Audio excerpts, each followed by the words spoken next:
Bonjour à toutes et tous, correction d'exercice PTA 1.1b qui s'inspire en fait des exercices PTA 1.1a et PTA 1.1.0 ou 1.9, je me souviens plus, qui sont là, hein, les deux, je les remets ici, hein, voilà, qui sont ces deux exercices-là.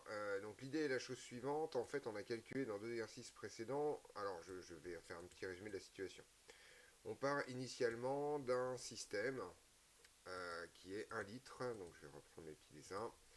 On part initialement d'un système, voilà, comme ça, qui est à je trouve mon stylo, qui est 1 kg, plus exactement, ouais, 1 kg à 15 degrés Celsius. Et l'autre système dont on dispose, c'est un système qui est de la glace. D'accord, je vais mettre là, voilà, pour faire ça. Système qui est de la glace, comme ça. Et ce système-là a une masse M, et il est à moins 15 degrés. J'ai oublié d'écrire l'état, ce truc-là est solide, et l'autre état est liquide. On a calculé en fait deux masses, la première c'est Mmax. Mmax c'est la quantité maximale de glace qu'on va mettre ici. En fait si on est en dessous de cette masse, et ben en fait le glaçon là va intégralement fondre. Donc si on est pile poil à Mmax, cette glace-là va se monter à 0 degré, va fondre intégralement. Donc à l'arrivée, l'intégralité du système sera liquide. Et à 0 degré. M-min, c'est exactement le contraire. C'est grosso modo, en fait, si on est au-dessus de M-min, ou si on est, en fait, ce kilo d'eau là, va en fait se refroidir à 0 degré et se solidifier intégralement. Si on est entre les deux, ça signifie, et ça c'est obligatoire, que l'état final est forcément à 0 degré, puisqu'on va finir en fait dans un mélange eau-glace. Alors il y a plusieurs façons de voir les choses. Si on est au-dessus de Mmax, en fait c'est pas très compliqué. Ce truc-là, il va y avoir beaucoup trop de glace, et en fait cette eau-là ne va pas réussir à faire tout fondre ici. Et si on est plus petit que M-min, en fait grosso modo ce truc-là ne va pas réussir à tout solidifier. Donc ça c'est assez intéressant parce qu'en fait on connaît la température finale, et la température finale c'est 0 degré. Ensuite il va y avoir une partie des choses qui vont ou non se solidifier. Alors le calcul va être un peu bizarre à faire, hein, tout simplement parce qu'en fait on ne sait pas à l'arrivée si c'est cette glace là qui va intégralement, enfin qui va fondre partiellement, ou si c'est ce truc là qui va fournir en fait de la glace. Donc en fait on va avoir une espèce de masse intermédiaire. Et alors ce qu'on va faire, c'est la chose suivante, c'est on va grosso modo dire que il revient au même finalement de faire solidifier une masse donnée de ça, ou de faire liquéfier une masse négative de ça. Grosso modo, comme le processus est essentiellement réversible, on peut faire n'importe laquelle des suppositions en admettant qu'à un moment donné, en fait, on fasse fondre une masse négative de ça, par exemple, ce qui veut dire en fait qu'il y a une partie de ça qui est devenue de la glace. Donc, l'idée est la chose suivante, c'est que on va donc être sûr qu'on est à la fin à 0 degré, ça y est pas de problème. On va supposer que ce truc-là reste liquide, et on va en fait admettre que ce truc-là peut en fait soit fondre partiellement, soit en fait récupérer de la masse à partir du moment où la masse qu'il récupère est inférieure à 1 kg. Donc là pour le coup c'est pas extrêmement compliqué une fois qu'on a raconté tout ça.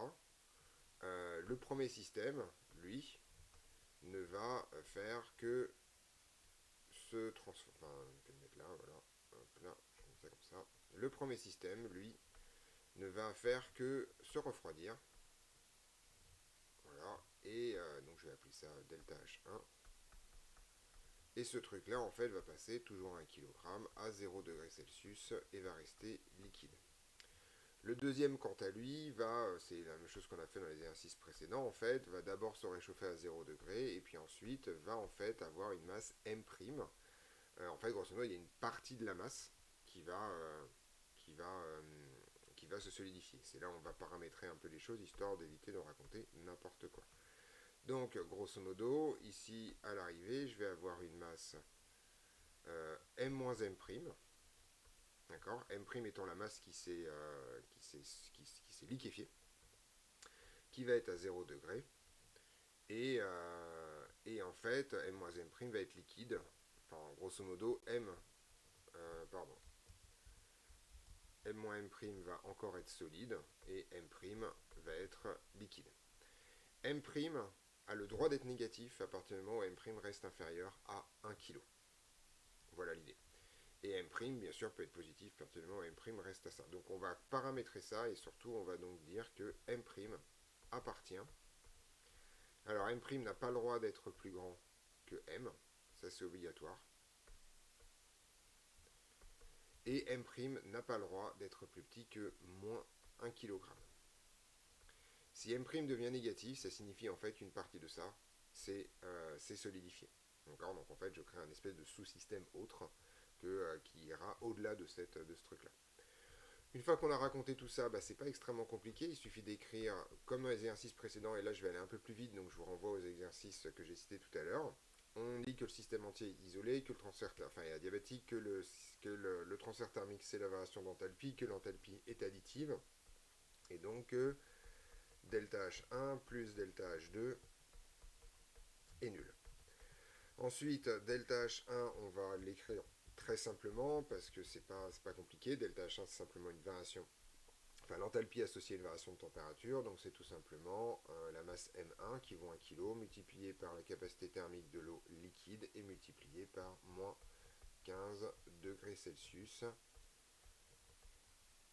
qui est en fait la variation de température ici. Delta H2, je vais le décomposer en deux. Je vais avoir donc la masse M qui va se propulser à 0 degré. Ça, tout le monde est à 0 degré à la fin, donc ça c'est normal. Donc je vais avoir M multiplié par la capacité thermique de la glace multiplié par 15 degrés. Ça, il n'y a pas de conversation. Et je vais rajouter en fait plus le fait qu'une partie M' fond. Et donc c'est M' multiplié par l'enthalpie de fusion de l'eau liquide. Et tout ceci vaut 0. À partir de ce moment-là, la seule chose qu'on ne connaît pas dans cette histoire, c'est M'. Donc en fait, M', c'est égal tout simplement à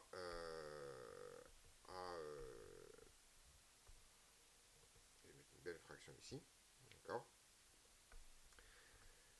Donc M', c'est la partie qui sera liquide. D'accord. Bon, il suffit d'écrire ça. Et en fait, M', va y avoir effectivement l'enthalpie de fusion là-dedans.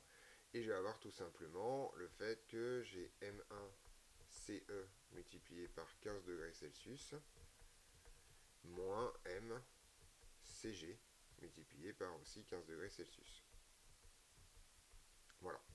Alors on peut se poser des questions et on peut commencer à mettre des nombres là-dedans histoire de voir un peu. Donc théoriquement l'état final c'est ça. Donc l'état final c'est que θ final c'est 0 degrés Celsius et que en fait on a une masse et qu'on a en fait tout simplement 1 kg plus M moins M' qui est sous forme liquide et on a M' qui est sous forme non pardon je dis des bêtises, on a 1 kg qu'est-ce qui s'est passé, plus M' qui est sous forme liquide et on a tout simplement M moins M' qui est sous forme solide. D'accord. Donc ça c'est l'état final et en fait on retrouve les contraintes sur M'. Avec, pour qu'il reste du liquide, il faut forcément que M' soit inférieur à moins 1 kg, enfin soit supérieur à moins 1 kg, pardon. Et pour qu'il reste du solide, il faut que M' soit inférieur à M. Donc on peut regarder et faire quelques applications numériques dans cette histoire. Par exemple, donc on connaît M. Alors M est compris entre voilà, M max et M min. Alors M min, si je me souviens bien, c'était 12 kg. Si je ne me trompe pas. Et je me souviens plus de M max, je vais regarder ce qu'on a trouvé précédemment. Et alors que je le retrouve.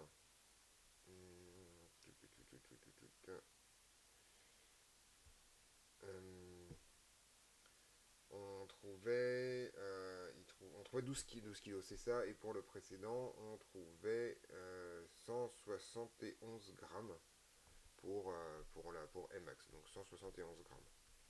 Par contre, on peut se poser la question, on va prendre une valeur intermédiaire, qu'est-ce qui se passe par exemple si on met 1 kg de glace? Donc si on met 1 kg de glace, on va faire l'application numérique, c'est juste pour voir un peu comment ça marche.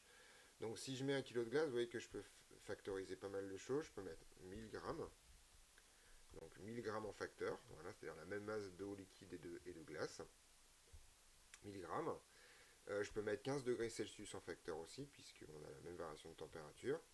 Et ensuite, tout simplement, mettre la capacité thermique de l'eau. Donc ça, c'est une calorie, gramme moins un, Kelvin moins un là, et moins 0,5 calories, gramme moins un, Kelvin moins un. Ça, c'est les deux capacités calorifiques. Et en dessous, j'ai 80 calories, gramme moins un.